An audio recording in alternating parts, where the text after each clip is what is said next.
So I just got back from making about a 20-mile run round trip. Man, it is tourist season on Lake of the Ozarks, and I ain't got the stuff to fight that anymore. I'm getting to be an old guy. That's why I'm doing this old school. I'm Dale Birch. We'll be back in just a minute. We'll talk about old school bass fishing for real. There's a toad sucker. So I went fishing yesterday with the old baits, trying to prove if they'd still catch fish, which is probably a stupid thing, because of course they'll catch fish. But the fish are biting like the Ozarks, something fierce, and I was hoping to make something happen, and I wimped out. I am not as good as I used to be. I think I explained that in some clips I'll put in here. The baits I was throwing was I think it's about a 1/3 ounce hellbender, not the big one, a Rebel Super R in a bone color, oh, great bait, and a Man's 8-inch jelly worm. And these were all from back in the day. These aren't new baits. These are baits from the 70s, maybe early 80s, but very early 80s. I'll try to find the link. I try to remember to find the links to the 2 videos I did last year. I'll put below this if you want to glance at them. Some friends of mine give me a bunch of baits. My old buddy Mike Carver, a brother to me, bass fishing buddy, he gave me like 5 boxes of stuff last year. I fished some of the jerk baits. I've worked through some stuff, just stuff you want to take in your bedroom at night and look through the boxes. Awesome. And then last fall, my buddy Chase Evans from Laurie Marine at Grabway Mills, Missouri, down Lake Ozarks, where I get my boat stuff took care of, he gave me a bunch of his great grandpa stuff. I mean, that one box weighs like 25 pounds.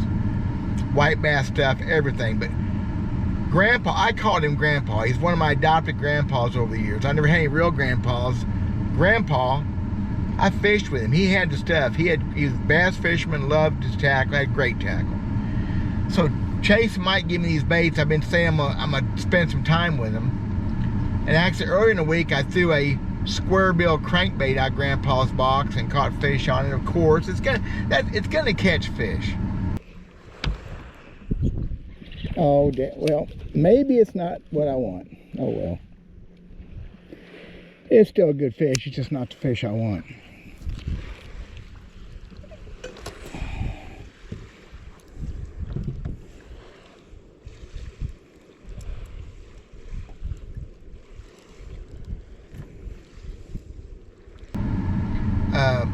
But I just wanted to prove it would.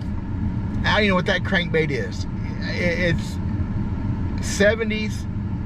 I can't figure out the brand. It's like some, different others.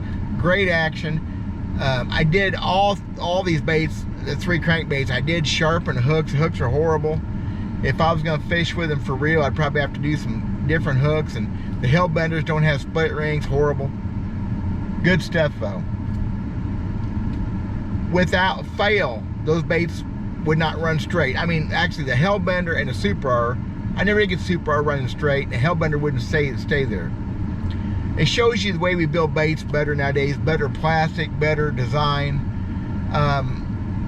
I still fished with them, made them work, but neither one of them would stay straight. And the Super R would run left, run right, and I'd turn it backwards from what you'd expect. It was really strange.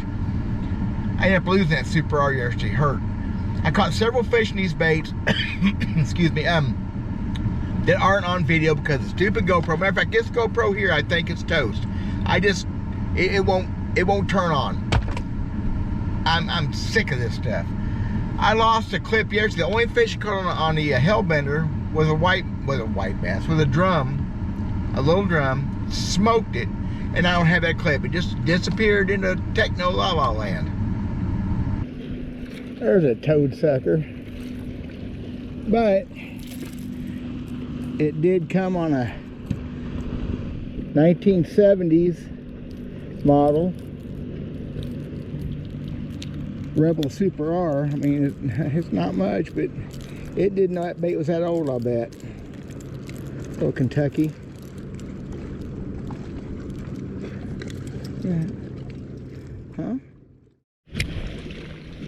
There'll be boat traffic up here in the creek I'm in. The jet skis are running around. A lot of times ski boats play around. A lot of times they do circles in this part, so it can be a little bit rough, but nothing like it was in that main lake. And you know what? It wasn't even rough compared to what it can be. I mean, I've seen it so much worse. But a lot of that I was a lot younger. Man, a lot of ways, hard to stand up, just hard to control the boat. I got a butt seat. I ain't never used one in my life to speak of, and that's probably a mistake. Unless I have to, I'm not going to do it. And right now, my have to is not what it used to be. Trying to do a video, had a couple ideas on what I wanted to do. I ran all the way out to the main lake because that's where the bite's at. They're running a lot of water right now. And that means those fish are set up on the main lake points and fairly easy to catch, but truthfully, I need to do it early in the morning because it just ain't hardly doable for me. Again, so I kind of give up. Back up here in the creek, there's still fish here. I just hoping to get some current fish and have some fun with some of these old baits I'm throwing. Because I'm throwing old baits. I got 4 rods on deck, 3 crankbait rods and a worm rod. I'm throwing a hellbender right now. I don't know, probably a 1/3 of an ounce hellbender, not the big one.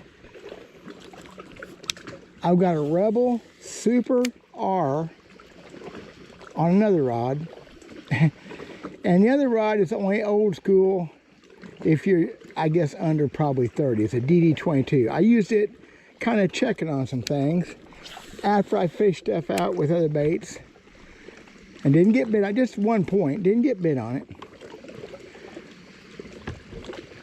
My worm rod here in the deck has a 8 inch black grape man's jelly worm, regular plain old-fashioned jelly worm, Texas rig, 3/16 ounce sinker. And I fished maybe 2 hours. I really just haven't got into them. I've caught fish though on the Super R, and I caught fish on the jelly worm. I have not got a bite yet on this hellbender. And I've been throwing it a bunch here the last 45 minutes. I'm bound determined to catch a bass on it.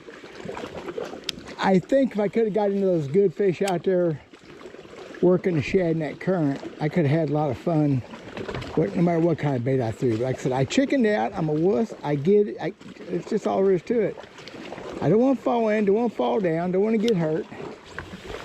And I think I could get a little better at this if I had more practice. I just haven't done this in so long. This boat is stable. Man, this boat, it just does not rock much, but I still rock. It rides tremendous. I'm not going to say it rides like those early 90s Champions and Chargers, but it rides a whole lot better than a lot of other boats from this era. I don't know about new boats, but this sucker will outride a bunch of them. But I don't like having to fight the boats, other boats, working the throttle all the time, working the trim all the time to get everything right. It just wears me out. I don't have to do that anymore, so I'm having a hard time wanting to do it. If that's not like a wimp, call me a wimp. So yesterday I caught about 4 bass on that Super R. I caught 3 on that jelly worm, 8 inch black grape jelly worm from the 70s, early 80s, no doubt. Still had a little smell to it, not like it did come out of that package. Very little action with that bait. But jelly worm, special place in my heart. It and the flip tail worms, my 2 worms when I first started bass fishing, late 70s, go-to baits. And I'm gonna throw that jelly worm. I'll actually another video I'm gonna do directly on some things I'm gonna try this summer. That jelly worm, I think I'm a part of that technique. I think it's something different about us throwing. So I caught fish on those baits. A few. I'm showing clips as I go here, I hope. I hope I got the clips. I think I just lost a couple. I'll catch a little bass on 8 inch jelly worm. How big a jelly worm do I gotta go to? I got some 12 inchers somewhere. I surely do. I think I lost half my clips yesterday. I wish I had the one that Gasper goo on that hellbender. Little bitty one, but boy, I had to get pliers out. I like the way the hellbender fished, by the way. Tight action, tighter than I remembered as a kid. But man, it banged off. It's got a metal lip, see. Man, when it banged off something, you could feel it. I think there's potential there. I think maybe bending that lip a little bit would give it a wider action. Anyway, it fished fine. I got several more. But I got one of the bigger ones. I didn't throw it because Grandpa loved that bait. It's beat up. It's got hook scratches on it. It's got beat up lip. Oh, yeah, he liked that one. I'll throw it someday. Out of the three, I guess the Super R was my favorite. It's a totally different action. Like that square bill that I threw Monday, different than modern baits. The Super R has kind of a roll to the body that's different. And the square bill, the best way to describe it is the tail chases the bill. You have to see it. I may do some video of that, try to show that. Some of those older square bills especially, just different. They're like the balsa beat 2s and 3s from the day. Different kind of action what they have nowadays. Maybe something to help you catch fish if they're that much different. Anyway, the other part of the lesson from yesterday and Monday was I ain't what I used to be. And this is something I've known all along. I'm coming to realizations on that. And I think I figured something out. And it's real broad and real wide. Actually, I've even started another channel. Well, I rebuilt an old channel of mine. I'm not even gonna put a link on that yet. That's coming. Because it's not bass fishing, but it's bass fishing, it's life. But my motivation is dead still, almost nothing. I'm afraid when I got tournament to fish, I got motivation, but just to go out, even to film a video, I'm having a hard time. I ain't suffering. It's hot, and bouncing around those waves yesterday about knocked me flat. And it wasn't even rough yet. You see 20 boats ain't giving time. That's not rough on Lake of the Ozarks. I screwed up. I'm screwing up every day. That's what I do. Making idiot videos like this. That's what I do. That's all I got, guys. God bless you all. Solar bat link in the description. Check out, please. Great sunglasses. And I've got some ideas. I'm working on some things. See y'all later.